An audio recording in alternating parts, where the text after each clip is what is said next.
أعوذ بالله من الشيطان الرجيم بسم الله الرحمن الرحيم الحمد لله رب العالمين وبه نستعين وعلى أمور الدنيا والدين والصلاة والسلام على سيدنا محمد خاتم النبيين والمرسلين وعلى آله وأصحابه أجمعين. Kembali rasa syukur kita ucapkan kehadirat Allah Subhanahu wa taala, yang mana di malam yang penuh berkah ini, di malam kedua dari bulan Ramadan, kita masih diberikan nikmat kesehatan dan kesempatan, nikmat iman dan Islam, masih dapat lagi kita berkumpul di masjid yang mulia ini, tentunya dalam rangka melaksanakan sholat tarawih yang akan insyaallah kita laksanakan sebentar lagi. Selawat beriringkan salam kita sampaikan ke arwah junjungan Nabi kita Nabi besar Muhammad sallallahu alaihi wasallam yang berlafazkan Allahumma shalli ala sayyidina Muhammad wa ala ali sayyidina Muhammad. Ma'asyiral muslimin, jamaah salat tarawih yang dirahmati oleh Allah Subhanahu wa taala. Sesungguhnya setiap ibadah itu mempunyai dua potensi yang selalu berhubungan antara satu dan sama lainnya. Satu sisi, bapak-bapak, ibu-ibu, sebuah ibadah mungkin akan menjadi ladang pahala bagi kita yang akan kita panen di kampung akhirat nanti. Tapi jika tidak memenuhi syarat, adab dan rukun-rukunnya, bisa jadi sebuah ibadah justru akan menjadi fitnah bagi kita di akhirat nanti. Na'udzubillah, tsumma na'udzubillah. Bapak-bapak, ibu-ibu rahimakumullah, contoh yang paling jelas dalam masalah ini adalah terdapat dalam sebuah ayat yang sudah sama-sama kita hafal bersama. Dalam surah Al-Ma'un disebutkan ancaman Allah Subhanahu wa taala kepada mereka-mereka yang melaksanakan salat. Bismillahirrahmanirrahim. Fawailul lil musallin. Kata Allah Subhanahu wa taala, maka celakalah mereka-mereka yang melaksanakan salat. Kenapa mereka bisa celaka? Alladzina hum an sholatihim sahun, karena mereka lalai dari sholat-sholatnya. Ayat di atas begitu jelas, begitu lugas mengingatkan kepada kita bahwa ibadah sholat yang kita kerjakan itu bisa menjadi fitnah ataupun ancaman di akhirat nanti apabila kita saat mengerjakannya tidak sesuai dengan syarat, adab dan rukun-rukunnya. Ma'asyiral muslimin, jamaah salat tarawih yang dirahmati oleh Allah Subhanahu wa taala. Lalu bagaimana dengan ibadah puasa Ramadan kita ini? Apakah ada ancaman tentang puasa yang akan kita jalankan ini? Sungguh bapak-bapak, ibu-ibu, ada dua dalil yang juga mengingatkan kepada kita dengan gamblang tentang bahayanya orang yang melaksanakan puasa apabila tidak memenuhi syarat dan rukun-rukunnya. Dalil pertama, Rasulullah SAW telah memberikan prediksi bagaimana banyaknya orang yang melaksanakan puasa tanpa mendapatkan hasil apapun, kecuali hanya rasa lapar dan haus saja. Rubba sha'imin laisa lahu min siyamihi illa ju'. Betapa banyak orang yang melaksanakan puasa selama bulan Ramadan full, tetapi dia tidak mendapatkan pahala dari puasa yang ia kerjakan, melainkan hanya lapar dan rasa haus saja. Wa rubba qa'imin laisa lahu min qiyamihi illa as-sahar. Kata Nabi, betapa banyak orang yang melaksanakan sholat tarawih setiap malam selama bulan Ramadan, tetapi dia tidak mendapatkan pahala dari sholat tarawih yang ia kerjakan, melainkan hanya menahan kecapean dan rasa begadang setiap malam saja. Ma'asyiral muslimin, jamaah sholat tarawih yang dirahmati oleh Allah Subhanahu wa taala. Dalil di atas ataupun hadis Nabi di atas harusnya menjadi warning ataupun peringatan dini bagi kita dalam meniti hari-hari Ramadan kita, agar kita tidak termasuk dalam golongan orang-orang yang celaka, dalam arti berpuasa tanpa mendapatkan pahala. Ma'asyiral muslimin, jamaah salat tarawih yang dirahmati oleh Allah Subhanahu wa taala.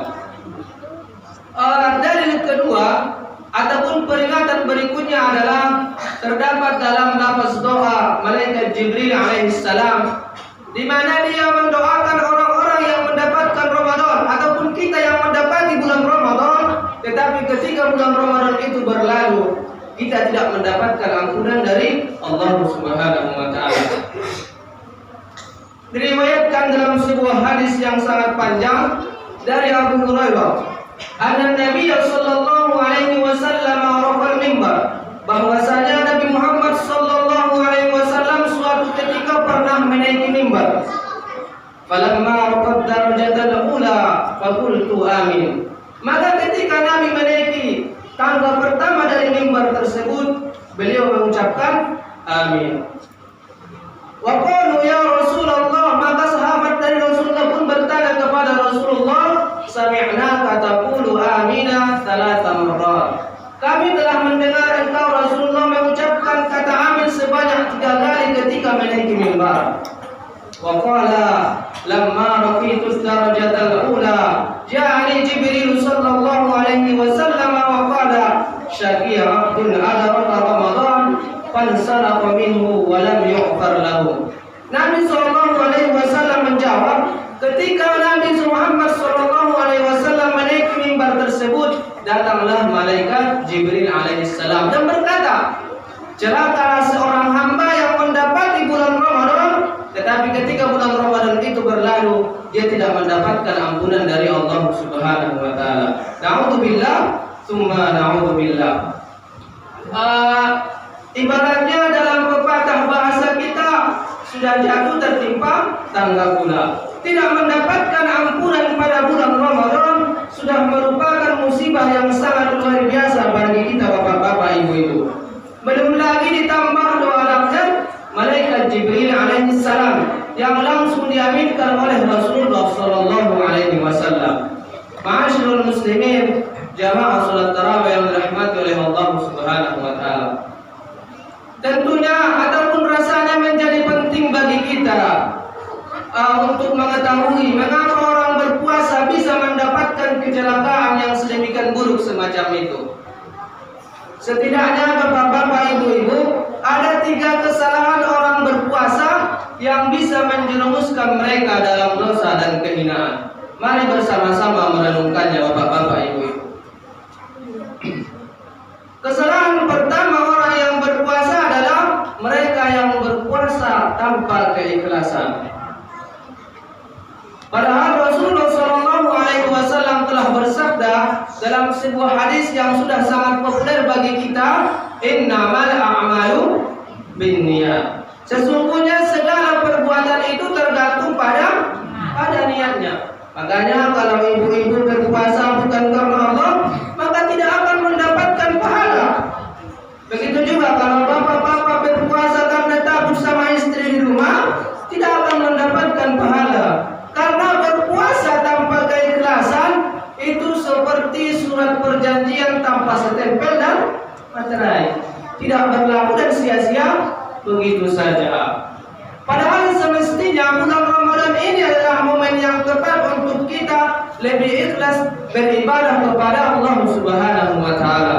Karena ibadah puasa ini adalah ibadah yang berbeda dengan ibadah-ibadah yang lain. Bapak-bapak, ibu-ibu, tidak ada yang mengetahui kalau bapak ini berpuasa ataupun ibu itu berpuasa. Yang mengetahuinya cuma ibu sendiri, bapak sendiri dengan Sang Pencipta, yaitu Allah Subhanahu wa taala.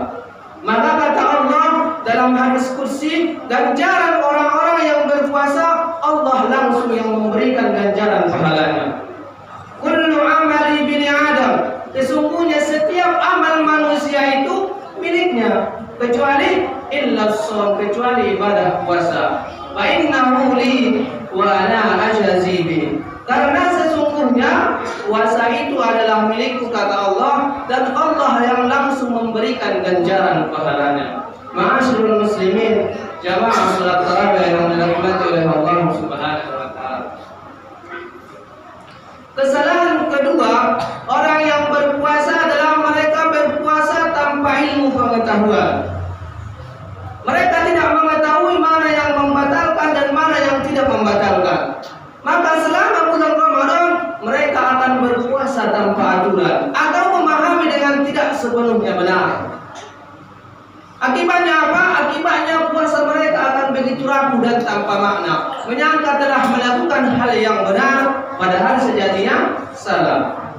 Rasulullah SAW bersabda, diriwayatkan dari Ibnu Abbas, seorang ahli fikih, seorang yang ahli dalam ilmu agama itu lebih ditakuti setan daripada 1000 orang yang rajin beribadah. Yang rajin beribadah tapi tidak mempunyai dasar ilmu pengetahuan. Makanya bapak-bapak, ibu-ibu, mari kita meningkatkan kualitas ibadah puasa kita pada bulan Ramadan ini dengan memahami sepenuhnya hukum-hukum seputar bulan Ramadan. Mari terus membaca, mengkaji dan bertanya kepada orang yang lebih mengetahui agar kita dapat menjalankan seluruh rangkaian ibadah puasa dengan keyakinan yang nyaris sempurna. Ma'asyiral muslimin, jamaah salat tarawih yang dirahmati oleh Allah Subhanahu wa taala. Kesalahan ketiga, orang yang berpuasa adalah mereka berpuasa hanya dari makan, minum dan berhubungan badan semata pada waktu malam saja. Dan mereka merasa bahwa dengan itu mereka sudah memenuhi segala ketentuan dan tuntunan puasa. Barangkali bapak-bapak, ibu-ibu, kita perlu menghayati lebih dalam himbauan Rasulullah SAW yang berkaitan dengan masalah yang ketiga ini. Rasulullah SAW bersabda, "Man lam yada' qaulal zur wal 'amali bih."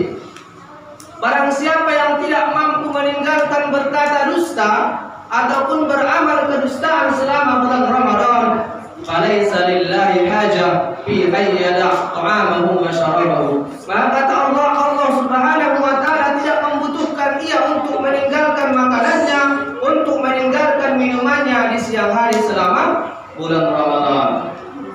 Mereka dalam golongan ini, golongan yang ketiga ini sebenarnya berpuasa, bapak-bapak, ibu-ibu, tetapi mereka tidak mampu menundukkan emosi dan nafsunya. Akibatnya, selama bulan Ramadan mereka akan menodai siang hari Ramadan dengan lisan yang tak terjaga dari ghibah, dengan lisan yang tak terjaga dari marah dan dusta dan lain-lain sebagainya, ataupun dari anggota badan yang tidak terjaga dari dosa dan kemaksiatan. Makanya bapak-bapak, ibu-ibu, khususnya untuk para ibu-ibu, selama bulan Ramadan ini tolong dikurangi suka menggosipnya.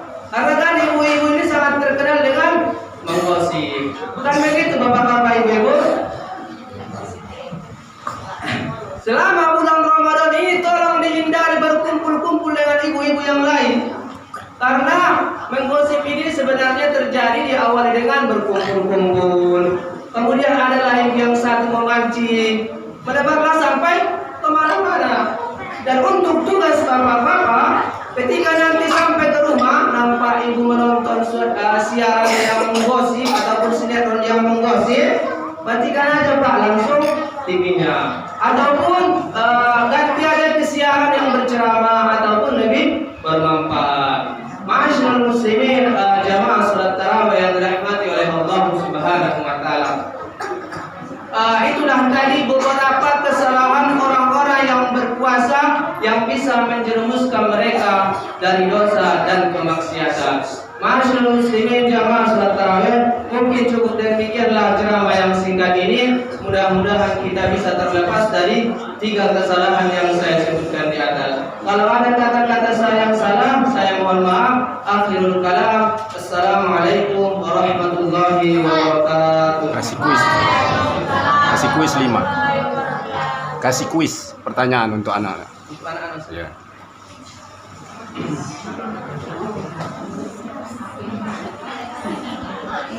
Bismillahirrahmanirrahim. Untuk kuis anak-anak ini pertanyaannya adalah, coba sebutkan 3 kesalahan orang berpuasa yang Ustaz sebutkan tadi. Siapa yang bisa menjawab? 3 kesalahan orang yang berpuasa. Satu aja Ustaz. Satu aja. Satu aja sebutkan, satu aja. Apa? Minum. Saya. Menggosip. Subhanallah.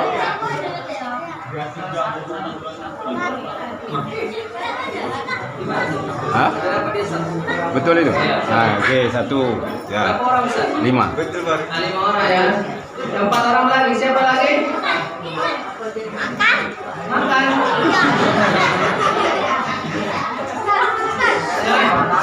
Coba. Berpuasa tanpa niat ataupun tidak ikhlas ya, tidak ikhlas berpuasa. Wah, 3 lagi. Perempuan Ustaz, perempuan. Perempuan dulu, perempuan.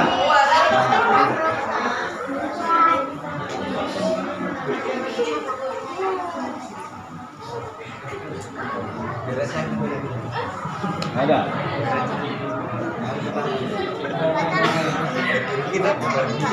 Lagi kasih. Pernah enggak? Pertanyaan yang lain, yang gampang aja.